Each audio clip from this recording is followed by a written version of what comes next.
ठेलों ढाबों पर मुसलमानों के नाम लिखवाने का काम अगर पूरा हो गया हो तो भारतीय जनता पार्टी की सरकारों से मैं आज एक अनुरोध करना चाहूँगा, एक वीडियो उनको दिखाना चाहूँगा, धरातल की स्थिति से अवगत कराना चाहूँगा कि आम हिंदू और हिंदू समुदाय के महिलाएं और बच्चे और उनका परिवार किस तरीके से बिलख रहा है। मैं हर बार कहता हूँ आपको, ये लोग आपकी नज़र मुसलमानों की तरफ किए हुए हैं और आपके मौलिक अधिकारों को कुचलते हुए जा रहे हैं। एक तस्वीर निकल कर आ रही है मध्य प्रदेश के रीवा से। कुछ दबंगों ने जो निजी सड़क बनाने की कोशिश कर रहे थे, दो महिलाओं को, उनके ऊपर पूरी मोहर्रम को उलट दिया गया। जो ट्रॉली में भरकर रोड बनाने की जो सामग्री होती है उनके ऊपर उलट दिया गया। गड्ढा खोदकर ये बताया जा रहा है कि उनको जिंदा गाड़ दिया गया। एक महिला गर्दन तक गड़ी हुई है, दूसरी महिला आधी गड़ी हुई है और दोनों हमारे प्रिय हिंदू समुदाय की महिलाएं हैं। मोहन यादव जी, योगी आदित्यनाथ जी, प्रधानमंत्री नरेंद्र मोदी जी और जितनी भी भाजपा की सरकारें हैं, अगर मुस्लिम तुष्टीकरण से थोड़ा समय निकालकर आपके चक्षु में थोड़ा सा अगर आज प्रकाश बचा हुआ था, इस वीडियो को आप देख लीजिए और इस पर संज्ञान लेकर देश की जनता को कुछ बताएंगे, या जैसे आपसे अपेक्षाएं हैं आपके राज में दबंग कुछ करे, उनको खुली छूट है। बस आपकी जय जयकार बोलनी है। तस्वीर आपके सामने।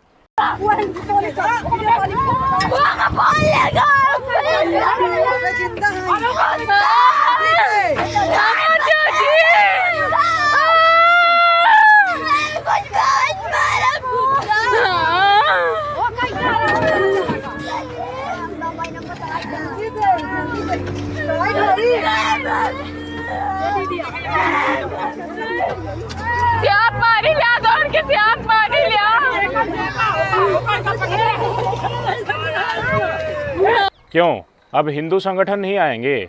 अब मोहन यादव सरकार का कोई आदेश नहीं आएगा? अब उनको बुलडोजर दिखाई नहीं देगा? अपने सोशल मीडिया हैंडल पर व्यक्तिगत तौर पर ये नहीं लिखेंगे कि जिन्होंने इस कुकर्म को अंजाम दिया है, हिंदू समुदाय की महिलाओं को जिंदा जमीन में गाड़ दिया है, उनके ऊपर रोड की सामग्री पलट दी है।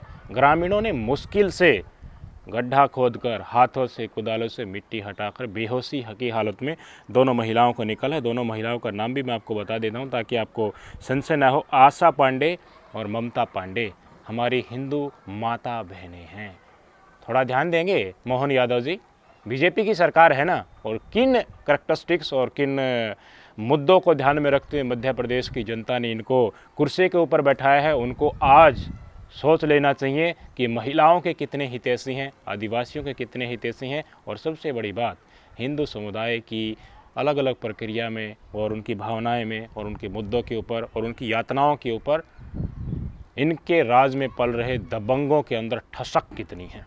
अगर गौ माता की रक्षा के नाम पर राजनीति करने से मुस्लिम समुदाय की टोपी और दाढ़ी और हिंदू त्योहारों में वो धर्म को भ्रष्ट करने के लिए आगे निकल आएंगे, शरिया कानून लागू करा देंगे, मुसलमानों की संख्या बड़ी संख्या में बढ़ रही है, बहुत ज़्यादा बच्चे पैदा करते हैं जिहाद करने के लिए, एक परिवार में एक बच्चा तो वो खुराफात पैदा करने के लिए पैदा ही करते हैं। इन चीज़ों से आपका एक थोड़े समय के लिए अगर हट पाए ध्यान, तो आज इन महिलाओं की दुर्दशा को देख लीजिए, उन सीखों को सुन लीजिए। और मोदी जी तीसरी बार जो प्रधानमंत्री बनकर बैठे हैं, जिन्होंने चुनाव के दौरान मुसलमान मुसलमान मुसलमान एम फैक्टर से बाहर ही नहीं निकले, मटन मछली मंगलसूत्र पर राम मंदिर को जो आदेश है उसको बदल देंगे। योगी जी कहते रहे कि ये गोकसी की खुजली छूट देंगे, अल्पसंख्यक समुदाय को उनके खाने की खुली छूट देंगे। गृह मंत्री अमित शाह कहते रहे मुसलमानों का आरक्षण को हम ख़त्म कर देंगे। अब विधानसभा चुनाव आ रहे हैं तो वही बयानबाजी चल रही है। इनके संगठन आम तौर पर तांडव कर रहे हैं। इनके सहयोगी संगठन जिनके साथ इनकी सरकारें बनी हुई हैं वो इनको चेता रहे हैं, वो इनको बता रहे हैं कि आपके मुसलमानों को टारगेट करने के प्रकरण गलत है, आप मुद्दों के ऊपर आइए। लेकिन मुद्दे हर बार निकल कर आ रहे हैं। बार बार ट्रेन दुर्घटना हुई है, आज फिर एक मालगाड़ी पलट गई, कल फिर से खबर आई थी, परसों फिर से खबर आई थी, इससे पहले बालासोर की खबर आई थी, कंचनजंगा एक्सप्रेस की खबर आई थी, पश्चिम बंगाल से खबर आई थी। खबर ये भी आई थी कि गुजरात से बड़ी संख्या में लोग, एक होटल में निजी कंपनी की कुछ वैकेंसियां थी, बड़ी संख्या में लोग पहुंच गए, रेलिंग टूट गई, हज़ारों की संख्या में पिट्ठू बैग लगाए युवा नौकरी की तलाश में घूम रहे हैं। और मोदी जी और जेपी नड्डा जी कह रहे हैं कि ये दोनों भाई बहन पढ़े लिखे मूर्ख हैं, नौकरी बहुत मिली है। पिछले 3-4 साल में 8 करोड़ से ज़्यादा रोज़गार मिले हैं, ये आरबीआई से कहलवा दिया और मोदी जी इसको क्योट कर रहे हैं। बेरोज़गारी की तस्वीरें आई ना, महिला अत्याचार की तस्वीरें भी आ गई, रेल दुर्घटना की तस्वीरें भी आ गई, और किसान आंदोलन कर रहे हैं, उनके ऊपर किले रास्ते में कीले गाड़ी गई थी, कंटीले तार लगाए गए थे। पंजाब और हरियाणा हाईकोर्ट ने कह दिया कि ये पुलिस ने ये काम कर रखा है, ये गलत कर रखा है, इनको दिल्ली जाने दो। फिर से सुप्रीम कोर्ट में चले गए। सरकार इस दिशा में चल रही है और जनता इस दिशा में चल रही है, तो आगे से उनको रोका जा रहा नहीं। हम जहां आपको ले जाएंगे, हम जो चाहते हैं, हम जैसा सोचते हैं वैसा ही तुम सोचो। जो हम चाहते हैं कि तुम ये खाओ और हमारी छतरी के नीचे आ जाओ, हम कहेंगे तो ही तुम हिंदू हो। सबको नागपुरी हिंदू और अंधभक्त बनाना है, उस दिशा में इस देश की जनता को फोर्सफुली दबाव के चलते लेकर जाने के लिए मजबूर किया जा रहा है। केरला स्टोरी बनाने वाले अब कहाँ आएंगे कि केरला से हिंदू समुदाय की महिलाओं का जबरन मुस्लिम समुदाय में कन्वर्जन कराकर सीरिया जैसी कंट्रीज़ में ले जाया जा रहा है, शोषण हो रहा है उनका। इसी मध्य प्रदेश से कई हजार आदिवासी महिलाएं गायब हैं। मोहन यादव जी, आंकड़े कहाँ हैं? कहाँ से लाओगे उनको? क्या कोशिश आपने की? और इसी मध्य प्रदेश से तस्वीरें कुछ दिन पहले जो आई थी, जिसने पूरे देश को झकझोर दिया था। एक आदिवासी समुदाय का व्यक्ति बैठा हुआ था और भाजपा एमएलए विधायक का एक प्रतिनिधि बताया जा रहा था, उन्होंने कान के ऊपर आदिवासी समुदाय के व्यक्ति के ऊपर मूत दिया था। वीडियो सोशल मीडिया पर वायरल हुई थी, आया था ना वो तस्वीरें। मध्य प्रदेश में दबंगों की कितनी ठसक है, और दबंगई के चलते वो शराब पी करके, सिगरेट पीते हुए किसी के ऊपर कान के ऊपर मूत देना, वे इसे अपना शौक समझते हैं। शराब पीने के बाद तो लोग कहते हैं ना कि अंदर की भावनाएं निकल कर आती हैं, तो जो भावनाएं थी आदिवासियों के प्रति वो निकल कर आ गई। और आज हिंदू समुदाय की 2 महिलाओं को जिंदा गाड़ दिया जाता है, बेहोशी हालत में उनको बाहर निकाला जा रहा है, उनके ऊपर पलट दिया जा रहा है।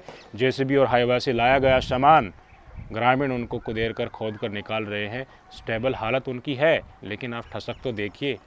अब देखिए वहाँ के इंसानों के अधिकारों का किस तरीके से खुलेआम कुचला जा रहा है। आरोप यही है कि जिन्होंने इस घटना को अंजाम दिया है, वो जिन पीड़ित महिलाओं की ज़मीन के ऊपर जबरन तरीके से रोड बनाना चाहता था, निजी सड़क बनाना चाहता था, महिलाओं ने विरोध कर दिया तो देखिए बाहुबली अंदाज सामने आ गए। और बाहुबलियों का संरक्षण कौन करता है? जो कुचलते हैं, जो किसानों के ऊपर थार चढ़ा देते हैं, महिला पहलवानों का शोषण करते हैं, उनको कौन संरक्षित करता है? मुझे बता दीजिए ना। किसानों ने कहते रहे, थक गए कहते हुए कि अजय मिश्रा टैनी का इस्तीफ़ा होना चाहिए, लिया गया इस्तीफ़ा।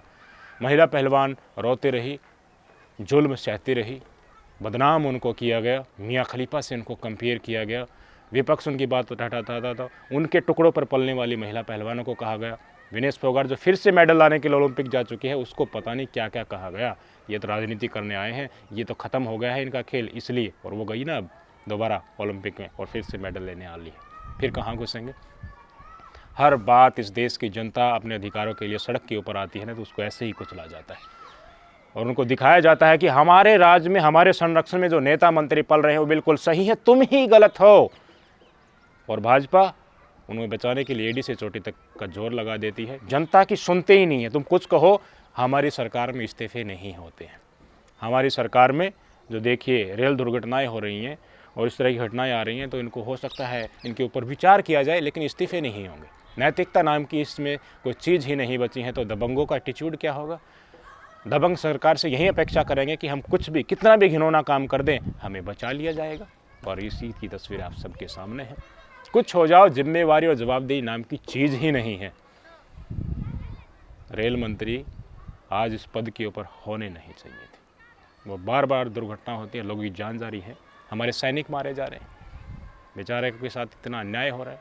मैं तो हमेशा कहता हूँ, सैनिक तो चाहे पीस एरिया में हो या कन्फ्लिक्ट एरिया में, कहीं पर उनकी ड्यूटी की तैनाती कर दीजिए।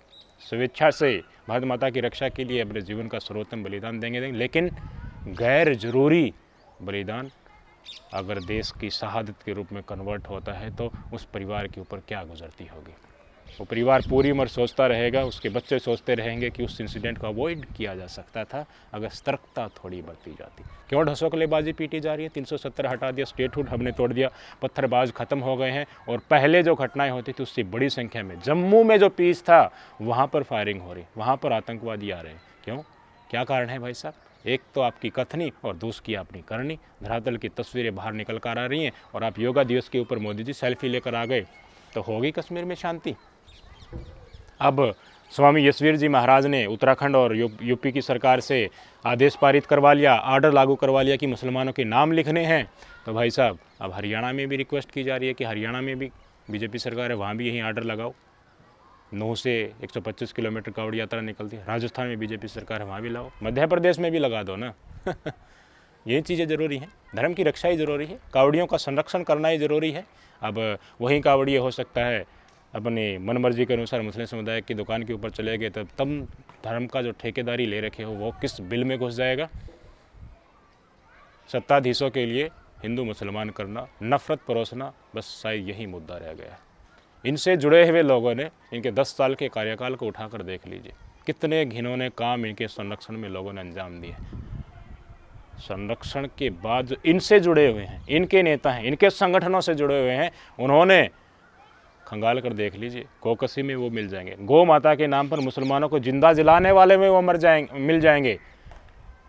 BHU बनारस यूनिवर्सिटी के भारतीय जनता पार्टी के विंग से जो जुड़े हुए थे, महिला एक छात्रा का गैंगरेप किया था, उसमें वो लोग शामिल मिल जाएंगे। ब्रजभूषण सिंह का तो कहना है क्या, टैनी का तो कहना ही क्या, और बदनाम करने वाले आंदोलनकारियों को, अपना हंग मांगने वालों को टुकड़े टुकड़े गैंग, अर्बन नक्सली कहकर संबोधित करने वालों का तो जिक्र ही क्या है। क्या मध्य प्रदेश की इन 2 महिलाओं को न्याय मिलेगा? क्या इनकी सुनवाई होगी? क्या धरातल की हकीकत असल में क्या है वो देश की जनता को पता चल पाएगा? और ये दबंग कौन है, इनके ऊपर कार्रवाई हो पाएगी? आदिवासी समुदाय के व्यक्ति के कान के ऊपर, फेस के ऊपर जिस दबंग भाजपाई ने कथित तौर पर बताया जा रहा है कि उसने जो पेशाब जो किया था, वीडियो तो आई थी, इसमें संशय भी ये भाजपाई पैदा कर सकते हैं कि वो मुझसे जुड़ा हुआ था, नहीं जुड़ा हुआ था, इसलिए कथित भाजपाई मैं कह रहा हूँ उनको। उसके बाद क्या हुआ था, मध्य प्रदेश पुलिस का क्या रवैया था? वो व्यक्ति आराम से गाड़ी में से अगली वाली सीट से उतरता है और पुलिस के साथ टसन के साथ चल रहा होता है और अंदर थाने में चला जाता है। मतलब क्या हुआ, एक आरोपी है, आदिवासी के सिर के ऊपर पेशाब किया है, मुंह के ऊपर पेशाब किया है, और आप उसे सह सम्मान थाने के अंदर लेकर जा रहे हैं। दूसरे गुंडों में और उसी प्रवृत्ति के लोगों में क्या संदेश जाएगा कि आदिवासी तो शायद लायक ही इसी के हैं, इनके ऊपर पेशाब कर दिया, ऐसा ही कोई घिनौना काम को अंजाम दे दिया तो तुम्हारा सम्मान पुलिस प्रशासन करेगा। वो वीडियो आई थी ना, आपको याद होगा, और बाद में नौटंकी करते हुए नजर आए जब उनकी आलोचना सोशल मीडिया के ऊपर हुई। तो पर्दे के एक पीछे मध्य प्रदेश में आखिरकार मोहन यादव जी खेल चल क्या रहा है? कांग्रेस पार्टी को आदिवासियों की संरक्षण करनी चाहिए, खुलकर इस चीज़ की अवहेलना और इसकी आलोचना करनी चाहिए और सरकार को चेताना चाहिए।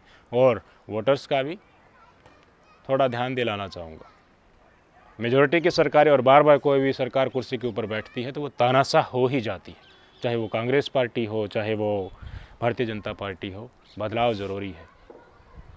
सारी सीटें दोगे, कुछ ही एक पार्टी के पाले में चलेंगे तो वो कुछ वाले आपका आवाज़ भी उठाएंगे तो वो आवाज़ दब जाएगी। इसलिए बदलाव भी ज़रूरी है और सम्मानजनक विपक्ष भी ज़रूरी है आपके अधिकारों की रक्षा को बचाने के लिए। नहीं तो आप चिल्लाते रह जाएंगे और आपके ऊपर चीज़ें थोपी जाती रहेंगी, और कभी आदिवासियों के सिर पर पेशाब किया जाएगा, कभी आदिवासी महिलाएं ही गायब हो जाएगी, और कभी हिंदू समुदाय की महिलाओं को जिंदा इस रोड बनाने वाले डांबर के नीचे ही दबा दिया जाएगा दबंगों के द्वारा। ये दबंगों के संरक्षण और नफरत वाला चक्रव्यूह रचने वालों को बचाने वाली सरकारें हैं, इनसे बचकर रहना है तो सम्मानजनक विपक्ष तो एटलीस्ट आपको खड़ा करना पड़ेगा। मध्य प्रदेश की जनता को आज ये ध्यान में बैठा लेना चाहिए, पर्ची पर लिखकर जेब में डाल लेना चाहिए। आपके क्या विचार हैं कमेंट करके ज़रूर बताइएगा। नमस्कार।